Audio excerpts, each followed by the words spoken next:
from beautiful Northwest Montana, it's time for the Mary Todd Show. And here's your host, Mary Todd. Welcome to the Mary Todd Show. It's good to be here with you. It's good to be here with Jim White, our producer. Mary is taking a much-needed vacation, and we will miss her so much. However, she needs this time also. It's just not the same without her. No offense, Jim. No offense taken. It's just having Mary across the camera from me has just become kind of a norm, and so I really miss her. She's certainly better looking than I am, that's for sure. Stop. So in Mary's place, I do want to introduce Jim White. He is one of our other producers, and he's the one who's going to keep me on track, fact check me with the truth, of course, because that's what he does, and then just generally run the show from this side of the table. Welcome, Jim. Hey, it's great to be here. I appreciate you letting me sit in for Mary. They're big shoes to fill, but we're delighted how the show's doing now. We get people that I know that I send it to. They say that things look good, production looks good, the audio's good, so it's all good. It's exciting. It's exciting to see what God is doing with us on this side of the campaign. Never in a million years dreamed that we'd be doing something like this, and I certainly did not expect that I would be sitting here on this side of the camera. For the years that we worked on the campaign, I was always on the opposite end of the camera. I didn't have to worry about, getting my hair all done or doing, whatever it was that prepared me for this. But it has been a lot of fun, and I'm really enjoying it. And I attribute a lot of that to you because you've made it very easy for us. Oh, I appreciate it. Thanks for the kind words. Yeah, I believe that, there's a lot of that going on. It's like people are, they know that something's wrong, and they want to do something about it. And some people, write, some people create memes, some people create podcasts. But I'm just glad that, more people are out just doing something, because that's always been, that's my call all the years that I've done radio and broadcasting, is that I just want people to just kind of do something, even if it's be a bad example for everybody else. Just do something, right? So we know what not to emulate. Yeah, exactly. Right? Well, speaking of what not to emulate, there's a couple of things in the headlines today that we really need to talk about. Yeah, let's cover it. Well, let's stop first of all and talk just a little about RFK Jr. Mm-hmm. He's had 2 days of hearings. They have just been brutal with him. And in the process of it, they have convinced themselves, the Democrats, that he's trying to take child vaccines off the table. What do you know about what's going on with that? Well, he claims that he's going to not take child vaccines, but he wants to have people educated. Now, my viewpoint on it is that I don't believe any of it really is beneficial for, especially when you're just born. Your body's own natural immune system hasn't even had a chance to develop, and chemicals and outside chemicals get put in, and some of those things don't always contain the best stuff. So I'm for freedom for people to do whatever they want to do. If they want to do the vaccine thing, then that's up to them. I'm a libertarian when it comes to that. But I think that almost kind of like what RFK says, even though I disagree with him on certain things, I think I do agree with him that we need to be informed. That is, if you have all the information and all the ingredients and you still decide to go ahead and do it, listen, that's part of being free. That's right. That's part of being a free person. So, and you as a parent, have a right to make those decisions for your children. I know when I was vaccinated back in the day, it was an MMR, and I believe, of course, I don't know. I don't have the research to back me in this, but it was pretty much a mumps, measles, rubella. There was not a lot of extra additives. My understanding is now when an infant gets his shots, it is 87 different things that they are giving him a vaccine. So I think you're probably referring to the vaccine schedule from when they're born to when they go to school. It used to be 4 or 5 vaccines. They used Mumps, to get measles, rubella, polio, and then smallpox, but they eradicated that, I think, in the late when we were 60s. younger, when you and I were younger, we're not too far apart from age.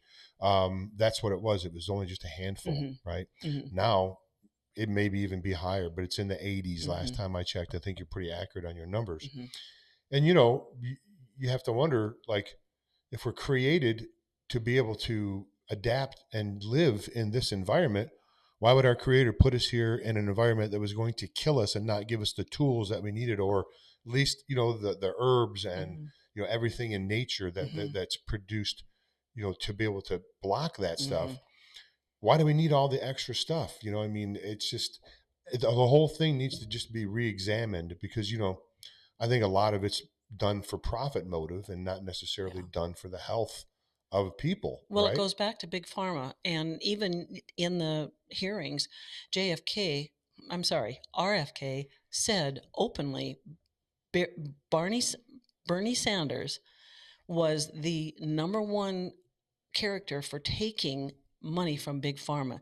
Hmm. And he just came unglued. He said, that is not the truth. I thought he was going to have a stroke right there. I saw that. But 1.5 million, I think yes, is and what he said. Elizabeth Warren, she was trying to make sure he wouldn't take any money, but she also is an individual who's taken a lot of money from Big Pharma. And so, yeah, I think that there is a greed factor that goes along with what they're trying to make sure everybody gets this vaccine when in fact it, in some ways, may not be necessary. And then we go back to what you were saying. The good Lord gave us things to eat that were helpful and healing in making our bodies better.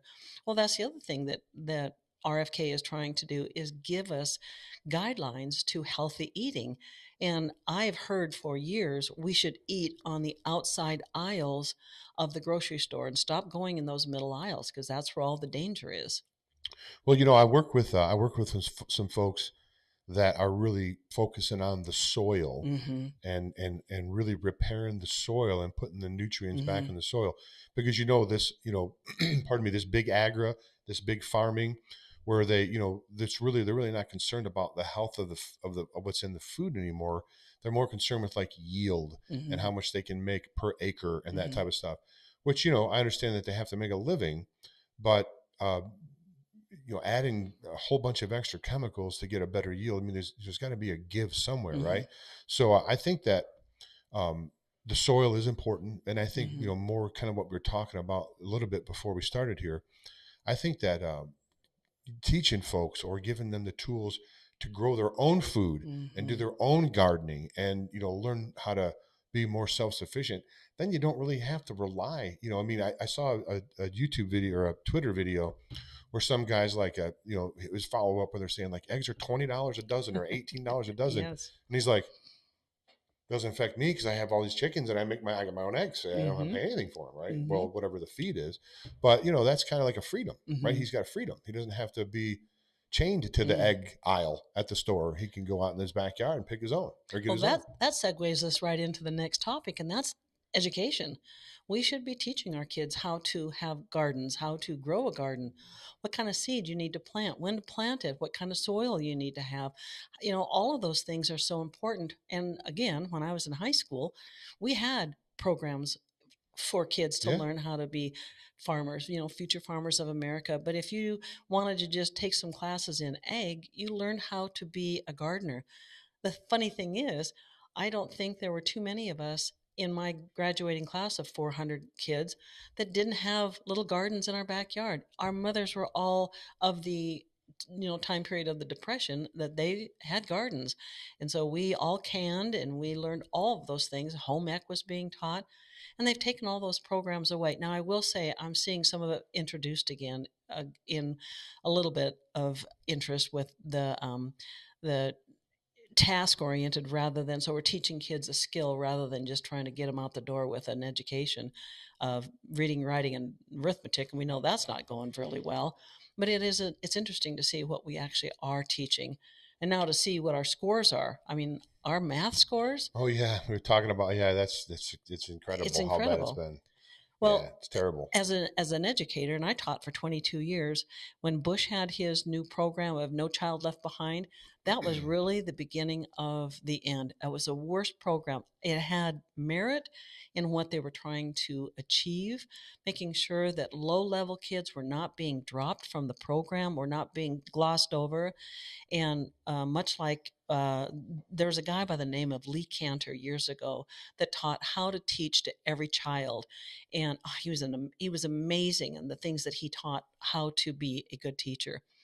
And in the process of that, you brought those kids, what they call shadow kids, and you brought them in and you taught them in a different level. You cannot use the same program for every kid. It's just impossible.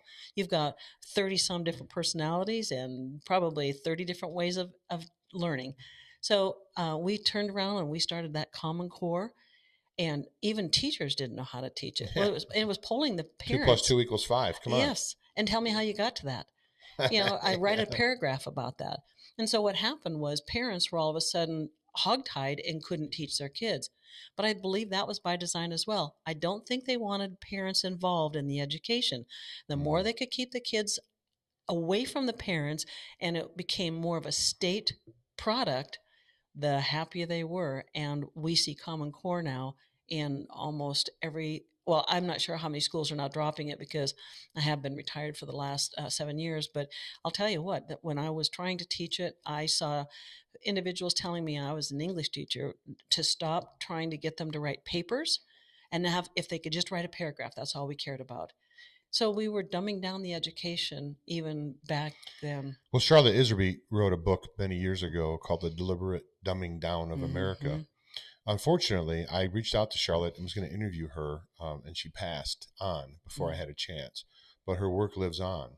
And there's no doubt it's been a concerted effort in the school to turn this into like trained subjects as opposed to, people that are entrepreneurs and that think outside the box and that try to, innovate. They don't want that, right? Because that competes against their narrative. Right. And what really comes down to is just the folks.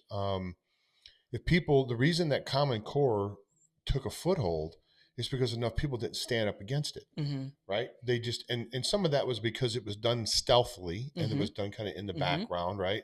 And sadly, the press, the media that's supposed to be the fourth estate, that's supposed to keep, the powers that be, if you will, in check. They actually were bought off by them. That's right. And they're working in concert with them. So, there's it's a multifaceted issue that I think we have to deal with. It's not just one magic pill, to correct it. There's just this is a breakdown in just a variety of institutions and, certainly education and government and many others.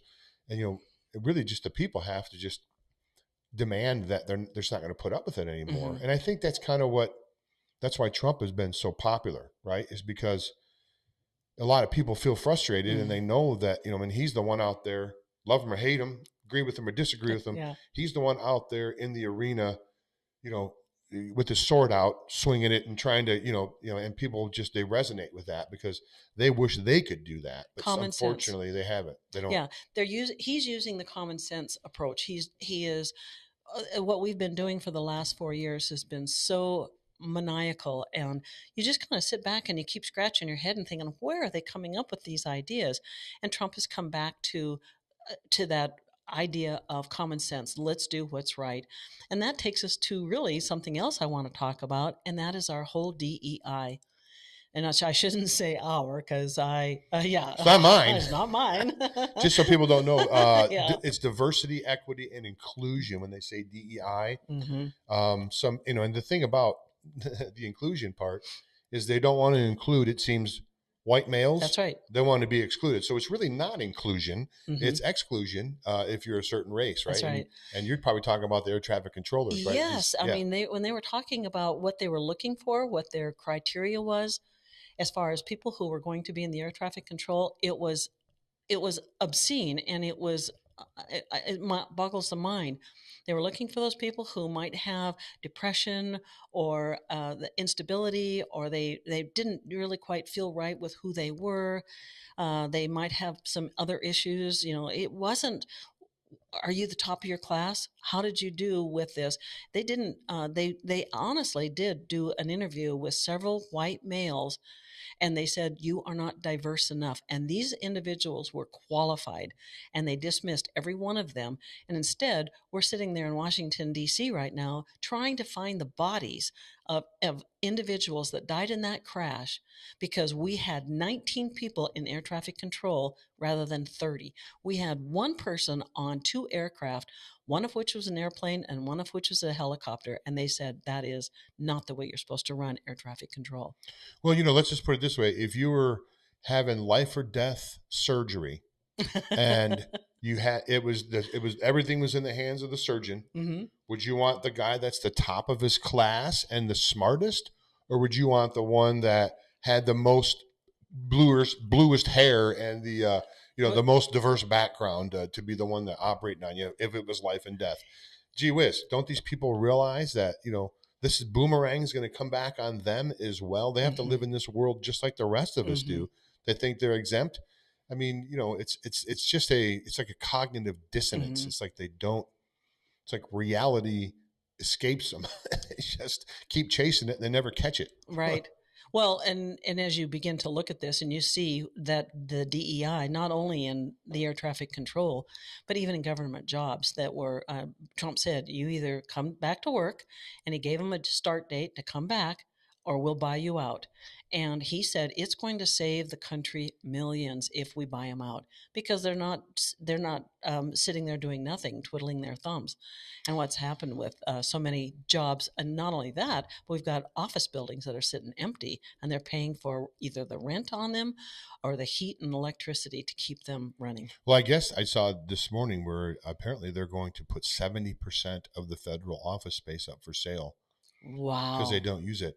Talked to another friend of mine, for who it was. His brother works in the government, and he's moving on. He's gonna, and he didn't get a letter for coming back. No, he was exempt from that part, but he does have to go back to work, and he's been working like at home for like 7 or 8 years now, whatever, and he doesn't want to, so he's just going to quit because he doesn't want to go back to work. Go back to the building. There's some merit to that. I do have friends that work from home, and it really is convenient for them. Sure, because they have children, especially. They have small children, and they've really enjoyed the freedom of having that capability of, taking care of their kids while they're there. But they're also conscientious individuals who are actually doing their work. There's too much of sitting around in your pajamas and eating bonbons and watching a soap opera. Hey, do you have a camera in my house? Just kidding. No, I'm not that girl. Sort of say, wait a minute. Yeah. Okay. So let's just switch gears here just a tad bit. He's also, Trump, when I say he, is going after our immigrants, illegal immigrants.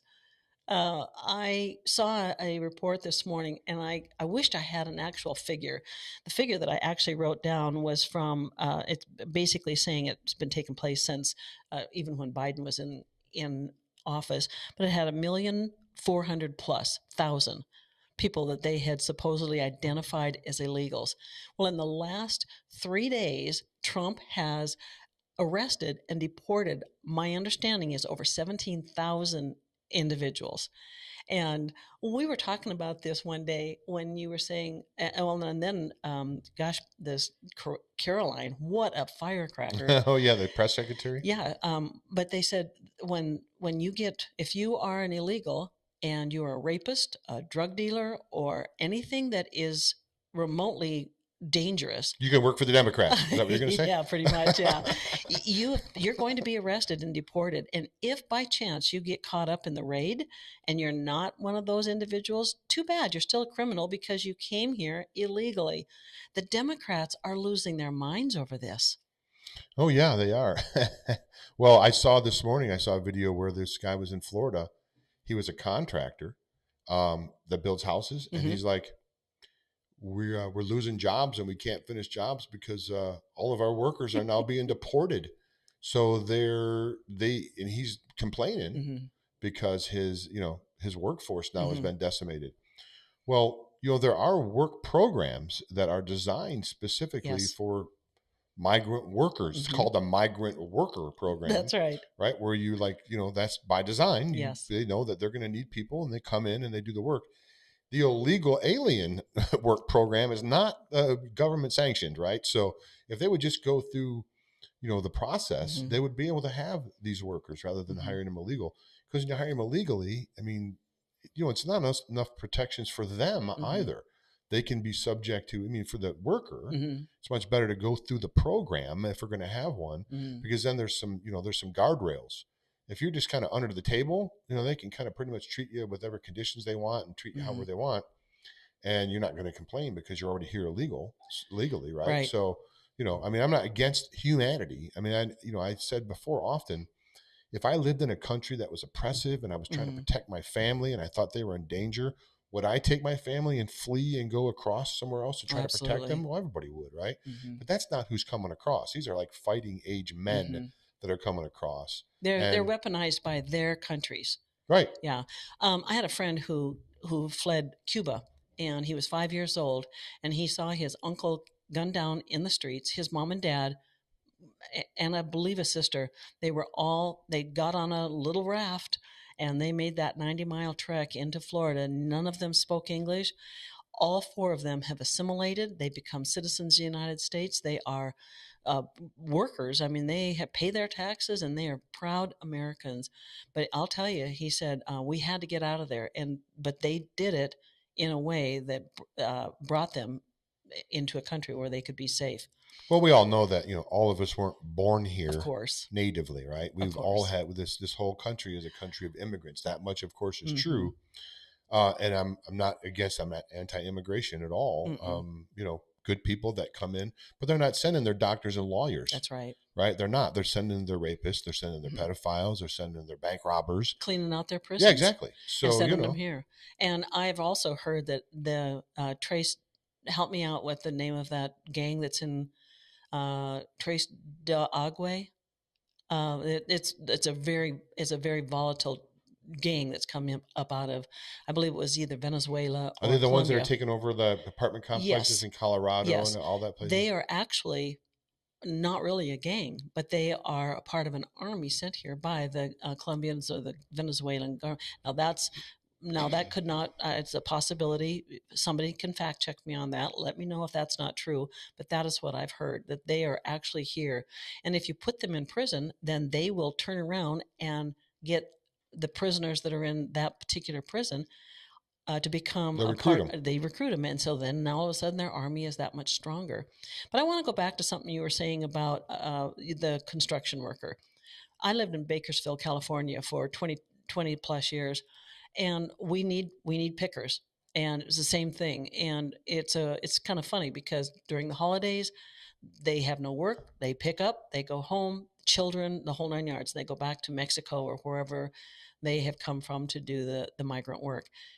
But when they're here, they are under the whole Cesar Chavez umbrella of protection, because that was one of those things. And I know Cesar Chavez has done some shady things, but one of the things that he did do was get protection for the migrants.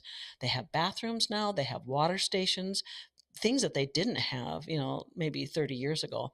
And so it really is being under that umbrella of protection of coming in with an immigrant work status makes a huge difference. Well, let's bring this up. You always hear, the argument is, well, they're doing jobs that American workers don't want to do. Yep. And then I look at the HB1 visa applications, and Mm-hmm. there was a. Can you explain that to the viewers? Sure, the HB1 visa is the visa program that's put in place by the federal government to have, outside Mm-hmm. a workforce come in for a period of time, and then they have to get it Mm-hmm. recertified, and they get preferences because of the HB1 program, right? They get some government assistance and stuff. So what they're finding is that some of these HB1 visas that they have, that they say, well, these are jobs that that Americans don't want. Some of these jobs are like for $145,000, working at some of these companies doing stuff that anybody could really Mm-hmm. do. There's no high skill. There's any high skill talent that's Mm-hmm. necessary to do some of these things. Now, technology speaking, there is that's a different ball game, because there is some skill and some background necessary. Right. Just because technology is technology. But when you want to be a factory worker and you want to load boxes for a UPS, and that wasn't one of them, but I'm just saying something like that. American would do that for $145,000 a year. They just never made the offer. Right. Right. They're never offered that. Mm-hmm. And it's kind of what you were talking about before with the DEI at the airport. Mm-hmm. They just don't get the position, right? They just give it to somebody else, and you don't have the best folks doing stuff. Right. And there was years ago a study. They I believe the orange farmers were saying, okay, we'll shut down picking, and we will open it up to all American workers. And the first week they were filled, And within a couple days, it dropped off. And within a week, there were no more pickers. And in order to get the crops brought in, they had to go back to their migrants, the illegals, or the gals that had come in with that work visa, so that they could pick that crop up. Is that just, you think, parenting? You think it just goes back to parents didn't? Well, I mean, because they just work like a week until they get a paycheck and then they quit. I mean, they have no. It's a hard work. It truly is hard work. When you're picking cotton, you should have seen some of those. I mean, I know they've got machinery that does a lot of this stuff now, but they still need people out there. And it's hot and it's dry and dirty, and you're not getting minimum wage. I mean, the bottom line is you're not getting minimum wage. But yeah, part of that could be, I mean, the fact that when I was a kid, I needed a job so badly, I begged my real dad to give me a job in the slaughterhouse here in Kalispell. I lasted a half a day. And what changed was not the problem. I mean, my job was to wash off the flesh so that all the chunks of the hide was coming off. I had no problem with that. I'd seen plenty of dead animals. What was difficult was I left to have lunch. We all sat outside. We came back and had in. a hamburger. Hey, No. that was Joey. No, but when we came back in, the stench from the gut room was so overwhelming. Yeah. I was vomiting. I said, I can't do this. I can't. Of course, they were taking odds to see how long I'd last anyway. I was a 16-year-old girl thinking, I need a job. But yeah, so I can understand. But there were individuals there who that's all they'd ever done their whole life. Well, having field dressed many wild game in the field, yeah, the gut thing is that's. And can you imagine in July where that they just push all the guts to a particular room, and it's hotter, and the flies and the stench? It was pretty bad. It sounds like I don't want to work there either. Not one of my favorite jobs. Like I said, I lasted a whole half a day. So I even told my dad, I don't need to be paid, because I didn't hold my end of the bargain. Is the slaughterhouse still open? I don't know, because it's been more than a year or two. You know how that goes with my age. Yeah, right on. I'm not about to tell you the whole truth. So, hey, did you hear about, speaking of, afraid of going back into a gut room, what AOC and Pete Buttigieg did? Buttigieg? Say his name. Was it the pronoun thing or something? Yes. Was that not hilarious? Let's change our pronouns, because we might be running for office, and I don't want anybody to be offended. Well, I think I'd said right before the show, I just saw where there's executive order, and we can check this. President Trump put out an executive order where all federal workers had to remove their pronouns from their email. I think by the end of this week. It's today. That's Friday's today, right? Today. So next week there'll be no more pronouns on these email. And I just couldn't. That's something that was just like, what happened? Like, what happened to the world for like 4 years? It's like we lost our blooming mind, for crying out loud. 4 years. Doesn't it seem like it's been 20? I know. It's been, what, 4 or 5? I mean, all that stuff. I mean, I think my friend from Michigan, I think it's about 3 or 4 years ago, he said, yeah, they made us start putting pronouns on our mail today. I'm like, you didn't quit? So, he, him, it's like, yeah. Anyway. Even when I go in to see my doctor, my medical records all show my pronoun, and I'm thinking it's a no-brainer. I'm a female. It says her, she. That's it. End of story. And I saw it's a little deal on Facebook, and I have no idea if it was staged or not, but it was hilarious, talking about a police officer pulled this man over, and he said, I need to see your driver's license and registration. And the guy gave him his dog or his cat tags. And he said, this isn't your driver's. He said, but I identify as a cat. And the God bless the cop. If this is true, I thought, boy, you talk about thinking on your feet. He said, well, I'm going to have to put you in the pound. And that means, a whole nother thing, because, you don't have your rabies shot with you. You don't have, and he went right on down the list. And all of a sudden the guy changed his tune, and here's my driver's license. But yeah, it's a silly notion that we had different kinds of that define what a woman is, define what a man is. And that for a man to be able to go into a girl's bathroom blew my mind. In fact, when my granddaughters were going to school where I taught, I was a high school teacher. I went to my principal and I said, if anything happens to them in that bathroom, I will sue this school. There is no legitimate reason for you to have a boy inside that bathroom. Make another bathroom for transgenders. And that was a very viable possibility. They could have done that. But what kind of creep wants to go into a girl's bathroom anyway, right? It's kind of creepy, if you ask me. I would think so too. I mean, if he needs that much privacy, go into a stall. Guys' bathrooms had stalls. But yeah, it was that was a whole. Well, thankfully, I think we're coming to a lot of the end of that. Yes. Right. Major companies, pretty much companies that we shop at every day, Mm-hmm. a lot of them are turning around their policies Mm-hmm. and getting rid of their DEI departments. But I just read something yesterday. Maybe I didn't send it to you. But the University of Michigan, unfortunately, we're from Michigan, Yeah. and we've been supporters of the U of M for many years. Mm-hmm. They are heavy, hardcore. I think there's like 1,100 jobs for DEI people still, that, if I remember the article from the University of Michigan. Well, I'm hoping that Trump signs another executive order and gets rid of the DEI, and we'll just basically say, if you are using DEI, you will not get government funding. And I think that's what they should do when it comes to ICE. If like Chicago, and then the whole state of Illinois, they're saying we won't give over our individuals. Yeah, Governor Pritzker. And I'm thinking, he's a crook. do you know what we should do then? Arrest them, because they are standing in the way of justice. They are aiding and abetting. So they are the DOJ is there's a sheriff in, I want to say, upstate New York, that let out on purpose, Mm-hmm. let out a criminal after they were mandated to turn these people Mm-hmm. in, and the Trump's DOJ has opened an investigation into the sheriff because he violated federal law. Yeah. So what I think is going to happen is, it usually happens is, in the beginning, they'll come down really hard on folks Mm-hmm. to make examples out of them, Mm-hmm. to give a chilling effect to the other people that want to do Right. that, right? Which, I mean, there is some merit to doing that. I mean, if you're a peace officer and you take an oath to defend the Mm-hmm. Constitution against all enemies, foreign and domestic, and you don't live up to your oath, Yes. hey, that's on you, right? You had the chance, right? We all make choices. You were forewarned. Mm-hmm. I agree with that. I mean, we've got to do something to stop this nonsense.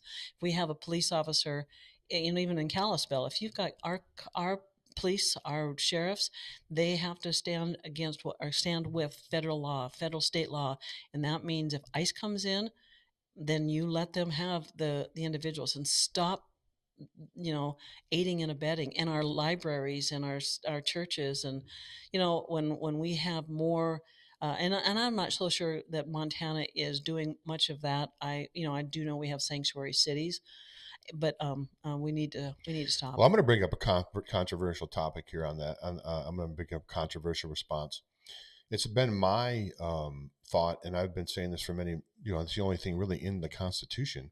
And this is a scary word that people don't like to hear. What, that Constitution? No, a citizen's militia, a constitutional militia. Yeah. If we had a citizen's militia, like a citizen's police force, and it's, they try to paint it as it's going to be a bunch of guys driving around a pickup truck, drinking beer, shooting off shotguns at people. Yeah, vigilante. Not even close. Mm-hmm. It's not even close. They talk about a constitutional militia. Mm-hmm. Your neighbor is in the militia with you. So, I mean, the crime rate drops to almost nothing, mm-hmm. right? And you don't need to have, you save money because you don't need a police force. I tried to get some sort of a citizens patrol here a couple of years ago, just because, I know the sheriff, and I know Sheriff Haino here mm-hmm. in Flathead County. He's been in my office. Is Haino the sheriff, or is he the police? He's the sheriff. Okay. Yeah, he's the county sheriff. And, he's telling me that the crime is just out of control, and they can't even keep up with it. They can't hire enough deputies.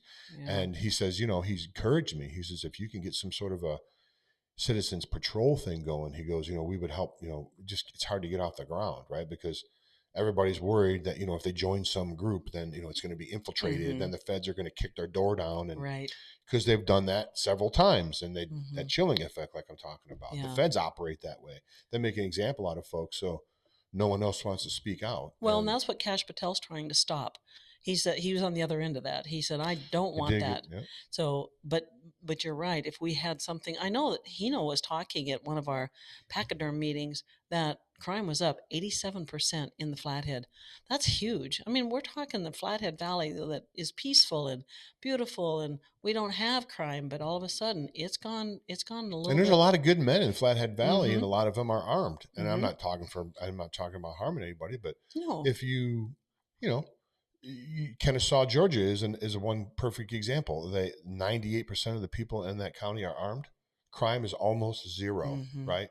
There's a deterrent factor when other people think other Mhm. people are armed, and I think that I'm full on for registering as many lawful gun owners as possible, Mhm. and also for citizens militia. At least something like Hano was telling me, Brian Hano, Sheriff Hano. The problem they have now is, and I don't know if anybody has experienced this, but they go into. He says what they do now. The big thing is they'll rent a storage facility online. They can do it for like $50 or $60. It gives them a key code. They get in the gate to the storage Mhm. facility. They go into their empty storage facility and they drill through the wall with a saw. And they go through all of the storages and steal everything out of the storages. They just saw right through the wall at 2 or 3 o'clock in the morning when no one's around. So he goes, if you guys could just get together a group and just hang out around the storage facilities and keep Wow. that from going on, that would help us tremendously. Mhm. But again, it's hard to get that type of thing off the ground because people are afraid, to be, are you a Fed? Are we going to get, Right. wrapped up if we decide to speak out? So Well, that's it's also hard to get them to come to the house because, and depending on what the crime is, when you have somebody who's broken into your house and you say someone's broken into my house and they're here. I would call a corner. Yeah. Well, first of all, they say we can't get there for 10 or 15 minutes. But I had a girlfriend who said, "That's okay. I have a gun on them." They said, "We'll be there. We're right around the corner." And I'm thinking, it's terrible that we have to use that kind of leverage to get the. But I understand also because I had a brother-in-law who was he was a deputy sheriff here in Flathead, and it's hard. They are so stretched, and they've got a huge county to try to police, and there's a lot of woods and a lot of nefarious things going on out in those woods. Well, But I'm sorry. I just don't want to see us weaponize something and then all of a sudden how it turn on them. If we had something like that militia you're talking. Well, I mean, yeah, it's more. There's a lot of facets to it, and Mm-hmm. there's a checks and balances in place to keep things like that from happening. But if everyone would, if everyone would understand that the Supreme Court ruled that the police don't have any legal obligation to protect you, right? Mm-hmm. So, what do police usually do? And I'm not bashing cops; it's just the Right. nature of the job. They show up and they take reports after the crime's already That's been right. after you've been victimized already, Yes. and they go try to apprehend the criminal so he Mm-hmm. doesn't victimize somebody else. Mm-hmm. Well, I think we just need to change that paradigm, and people, rely on police. The police take 7 or 8 minutes to get there, Mm-hmm. and it could take, stuff can happen in minutes or seconds, right? Seconds. Yeah, that's right. So that's why I think everyone has to take it upon themselves, and if you're not really comfortable with firearms or Mm-hmm. weapons, get a dog, get a Rottweiler or a German Shepherd or something that would at least, Spray. yeah, And they say that pepper that spray. pepper spray or wasp spray is even more effective because it sets out a cloud where you may not be able to see the person or they may be standing right there, but you are shaking all over the place trying to hold your gun, and you say to them, "Hold still, please, so I can shoot you." Well, and people think it won't happen here in the Flathead Valley. Uh-huh. I believe it was last year. Um, I think it was right by Foy's Lake, if I remember correctly. Someone tried to drive up and kidnap a child, right, Mm-hmm. with a mother there, and the mother had to fight this person off from Wow. taking this child here. So it can happen really anywhere, and Mm-hmm. I'm not saying people need to be all worried and nervous. Just be situationally aware, Mm-hmm. right?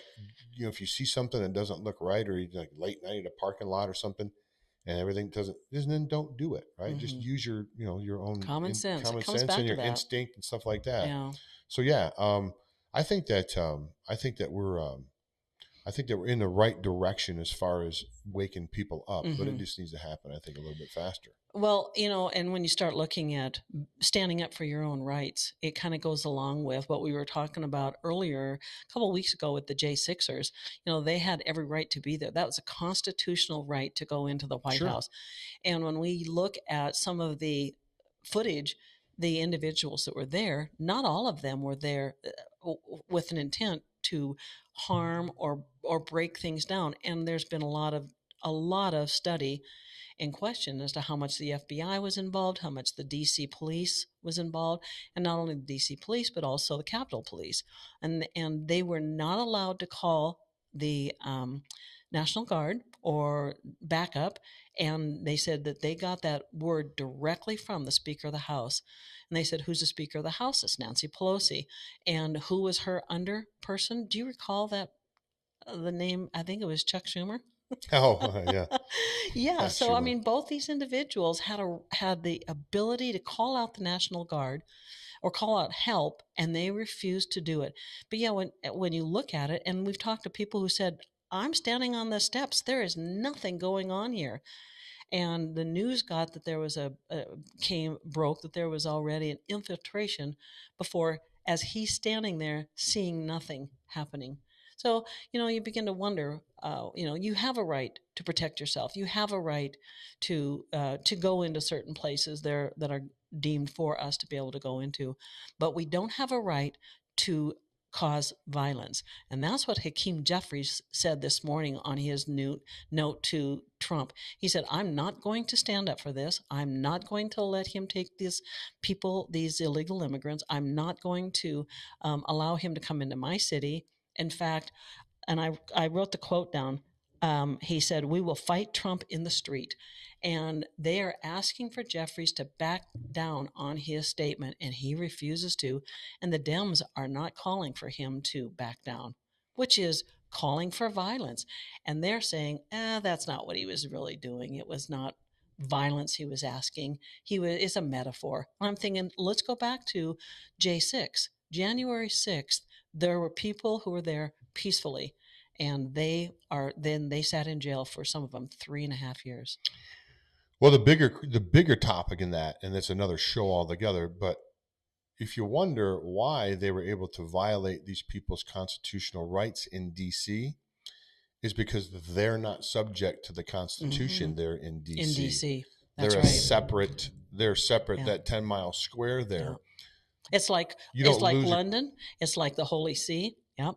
Yeah. There's three centers of power, and the military power is, of course, the United States, That's and right. then the financial power is London, the city of London, inside London. It's that London. square mile. That's why the City. the Buckingham Palace is not inside.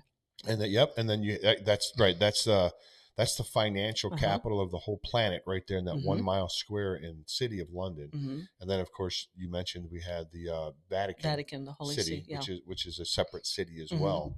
So that's the way that they've, the precursor to the evil people that are running things now. Their predecessors, set things up to make it to everything's at their advantage, right? They have all the advantages, and they've held the truth and kept the truth from the folks.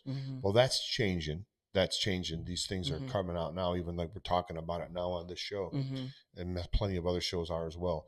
So I believe that, that's what stops the madness is just much like RFK said, and we circle back. Yeah, I just want people to be informed about all the options and everything there, and let them make their own decisions. Right now, we have they give us a very narrow field to be able to make decisions on, when there's a whole giant one that we're not even being shown. If you want to eat McDonald's. Just let me tell you what's in the product so you can make an informed decision. And the sad thing is, I want to feed my child healthy choices, and I can eat at McDonald's cheaper, which is an unhealthy choice. So we need to allow those choices to become a little bit better. Well, yeah, for us you as ever well. walk down the organic food aisle at a grocery store? It's expensive. You take a bank loan out just to put a grocery full of. But you go down the candy and sweets aisle, you load up, right? Yeah, really. It's like it's encouraging people to eat poorly, and that goes to the bigger thing. I was having a conversation with someone yesterday about. I think I was doing a podcast yesterday, as a matter of fact. A lot of the same conglomerates that create the food that has the chemicals and the junk in it that make us sick, they also own the pharmaceutical companies that give us the medicine that make us better. It's like puts a hamster Band-Aid wheel on it. Yeah, exactly. We're just they got it covered from pretty much every angle. Yeah. Yeah, you're right. And it is really sad to see what's going on. We do have to be informed, and we do have to be able to make choices. And there are so many people in this world, they don't know our Constitution. They don't know what our rights are. They don't know that we have a right to carry and bear arms. They don't know that we have a right to free speech. We can say what we want to, as long as it doesn't cause harm or some damage to someone else. But we are getting those rights back, and we have a president right now who is giving us those rights back, and one executive order after another. Even in the midst of this plane crash, he was still signing executive orders. He was not going to let that deter him. Well, you have to continue to. Biden, I think, changes his Depends and goes and lays on the beach if something like that would happen, right? Like he was really even running things. I mean, what a joke! Yeah, we know It's just been a circus for the last. I mean, Yeah. it's just almost like, and it remains as me is people know that it's all a big con, but they continue to go through their life day to day, and they just go, well, whatever. I guess they're going to do what they're going to do. It's like, I mean, Well, look at the difference between our Caroline Levitt, or and Karen Jean Pierre. The fact are, Karen or Caroline is in the Oval Office minutes before she comes out, and she's had the ear of the president. And she said, "I will ask him about that when he was talking." We had that individual that said this morning on the press conference or the press interview. He said, "I just talked to the people in Colombia. They're not taking these individuals back unless you put them in shackles." And I'm thinking, okay, we'll put them in shackles. I don't have a problem with that. But Karen Jean Pierre or Corinne would have said, I don't know. That's not what the president said. We'll have to come back to that. And of course, Psaki used to say, we'll circle back, put a pin in that one. We'll come back to it. We never got straight answers. So no, it's like a theater. It's like kabuki theater for like 2 or 3 years, right? I mean, Yeah. it was. And that's why I just kind of like I couldn't even really engage in it because watching. it was just foolishness. It's Mhm. like, why do you want to get involved in that? Frustration.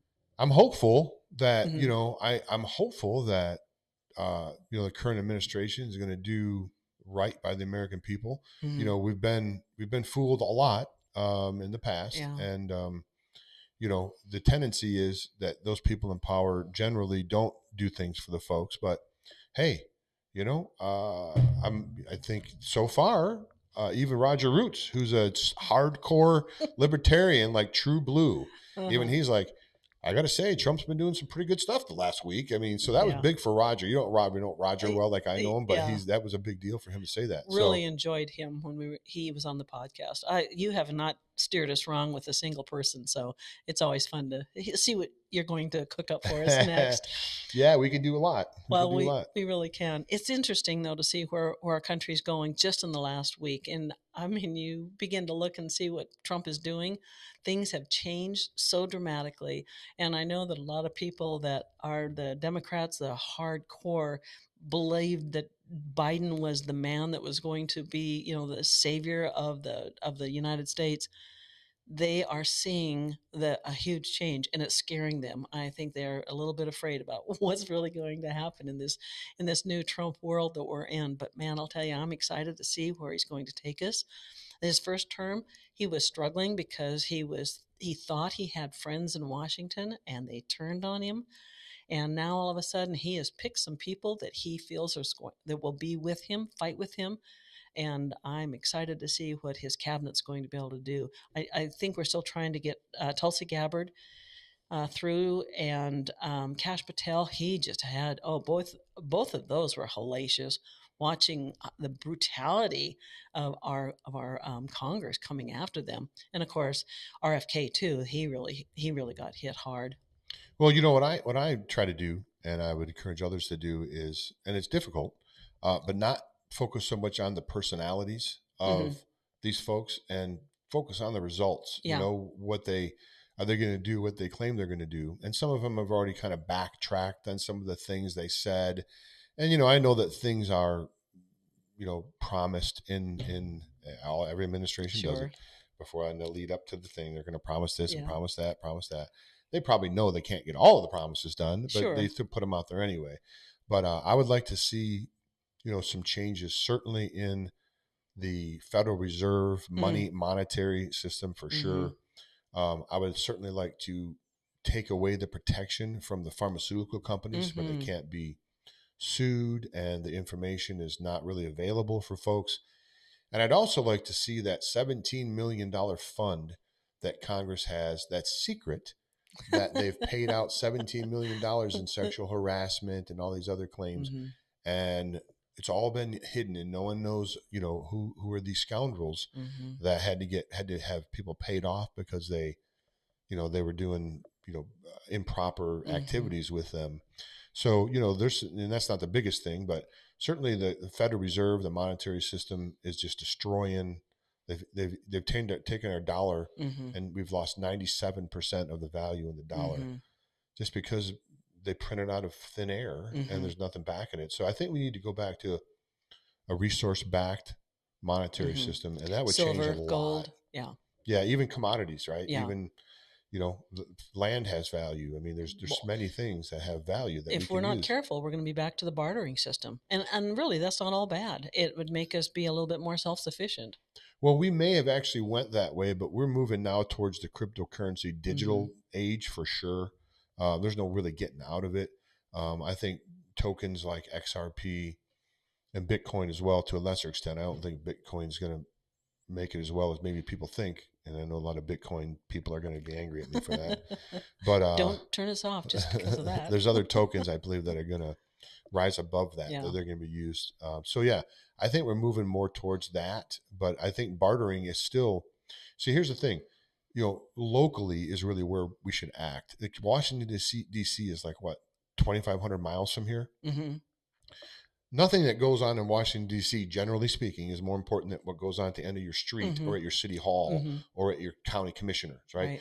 That's where I think people, and that's where the bartering comes in. Community gardens, bartering programs between, local. If we get that established right now, why Trump's in office, why it's easy to do when we're not going to have the yoke of government all on us, let's get that established now while we've got a friendly administration that's going to allow us to. That way, if a bunch of scoundrels get back in again, we're not beholden to them. We're already self-sufficient. We've already got communities set up. So do whatever you want to do in Washington. In Kalispell, we're already hooked up. So it doesn't really matter, right? It takes a long time to get there. You just have to change the whole paradigm change. And people just have to change the mentality of relying on government because that's just the way that, government, they'll take care of it for you. They'll move in and they'll provide for you. Well, it's a welfare system. Same thing. That's right. And they say you take a generation and put them on welfare. You've got them hooked and their children forever. It's funny how you say they have signs. We're from Montana. We've driven through the woods. Please don't feed the bears, right? Right? No, there's an element because, you don't want to get mauled. But it's generally speaking, don't feed the bears because then they're going to depend upon you. That's right. And they're not going to go out and get their own food. Duh. Don't you think human beings would have at least as much propensity to do that as a bear would? So when you give these people all the time, you give them stuff, they don't have any desire to go out and do any of their own stuff, right? And then they're mad when you take it away. What are you talking about? I don't get free stuff anymore? Yeah. Well, and I've seen enough people that are on that. They get the food stamps, they get the welfare, they get the free tax credits, and it just goes on and on and on and on. And some people need that, and I'm not. It's the abuse. It's the abuse, and when you have individuals who are very capable of working, very capable of, holding down an 8 hour a day job, there's absolutely no reason why we should be giving them any kind of help unless there's a circumstantial. And we've got too many vets that need help that are getting nothing. So, yeah, if there's a family that has, a nuclear family that has a husband and wife, and they have a couple of children, and the husband's the bread owner, and he has a tragic accident and he dies, and they don't have life insurance. Yeah, those type of things I would be happy to help that woman get back on her feet, get some on training, her feet. Right? Get some training, right. some job training, and learning how to. I'd be happy to support her during that, not forever, but for maybe 18 months, 18 months, just to have them get back on their feet. And then, but there's a time limit on it, right? It's not like generation. There's people that have like 3 and 4 generations of welfare, literally 3 and 4 generations. That's been their whole job for decades. I've got family members that have been in that same boat. Exactly. So, well, on a lighter note, I did want to say something else about this Paulette Harrell. Have you heard about her? She was the individual who was arrested at the abortion clinic for singing Yeah, I and heard about praying, that. and there was absolutely no windows broken, no bodies hurt, no bruises on an arm of a woman trying to drag her out from having an abortion. None of that. They were literally praying and singing, and they were arrested and put in prison. And the conditions of this were absolutely heinous. Paulette was actually imprisoned with her sister. These women are in their 70s. I mean, that's old. They weren't singing out of tune, were they? Because that Maybe might be that a was it. reason. No. No. So here we have these women, and Paulette's sister said they put the shackles on her ankles. Where's she going to go? If she had them on her wrist, I don't know where they thought she was going, but they shackled her ankles, and the shackles, they did not give her socks or pants, but they rubbed on her legs. She said it felt like razors on my legs. And then there was another guy who was also in this group that were arrested, and his Will, I believe his name was, and he said that he was in prison with transgenders, and there were individuals that wanted mascara and perfume and toiletries for their face. They were all given everything that they asked for, but Will said they were out of toilet paper for more than 2 weeks in his cell area, and they were not given toilet paper. That is a sanitary problem right there when you are not provided toilet paper for fecal matter. And he said it was incredible. But they were released. And Trump actually said something about Paulette in one of his speeches. And she said it kind of surprised me because I didn't even know he knew who I was. But doggone it, that president's got his pulse or his thumb on the pulse. He knows what's going on out there. And it made my heart happy to know that they were released. That's excellent. That's an excellent story. And the larger point to me would be, what causes these guards to treat other human beings like substandard, you know, third world, I don't know, pedophiles or whatever you want to say. I mean, what causes someone to treat another human like that? That's there's you know, and again, I think it goes back to your education, right? Well, God bless these three individuals.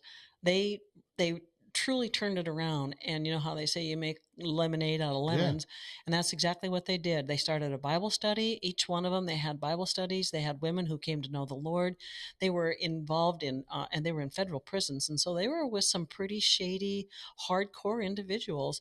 And at one point, Will was in an accident where he fell. He said, "I don't know exactly how it happened, but off of his bunk, and ended up with several stitches as well as concussion." When he was returned from the hospital, his cellmates and bunkmates in like a lot of prisons, they're just rows and rows of beds. They all cheered that he was back because his spirit made such a difference. It changed the atmosphere of that room. And so as you begin to look and see, God may have allowed that, which is a horrible thing, but he allowed it for Paul and some Joseph. And so we've seen some other individuals that actually went to prison. So, but they allowed them, they went to prison, and while they were there, they did make a change, and they were a force to be reckoned with. Well, that's the type of humans that we want running things, right? We want, Yeah. and that is, we want as friends and colleagues and associates, Yeah. people that take those situations that aren't exactly good, but they make the Yeah. best out of them, right? Yeah. Rather than becoming a victim. Well, it goes right back to that scripture where it says, "Stand and stand strong, stand firm." And I think with that, Jim, we are probably towards the end of our Are we at time. the end of the time here? I It think went by, so. seemed to went by so It does. fast. It does. It goes by very quickly. But it goes right back to what we were saying about how we're trying to do everything with the body, the mind, and the spirit, the soul. So, we talked a lot about the, different things and being informed. I really think that has to do with the mind. We've got to know what's going on in our government. Watch the news, read the newspapers. Don't just do the regular news, CNN, CNSB, MSNBC. Thank you, man. That was not coming out. But I'm good with letters. I there can you say go. letters in a row. It's no problem. I got that. But we do need to be informed. We have to make sure that we're finding out what's right. So that is our mind. And then of course having that scriptural based background, even if you're not a person that believes in God, finding some way to connect so that your spirit, your soul is been fed in some way. But it's been a great show. Yeah. Thank you so much for sitting here. I know you're going to be by my across the table again next week while Mary's gone. So dig up some more stuff for me so I know what we're yeah, it was a going good to. time. It was a good time. I good. appreciate you guys having me Thank you here. so much. And thank you all for being here, and have a great day. God bless. Bye now. Bye.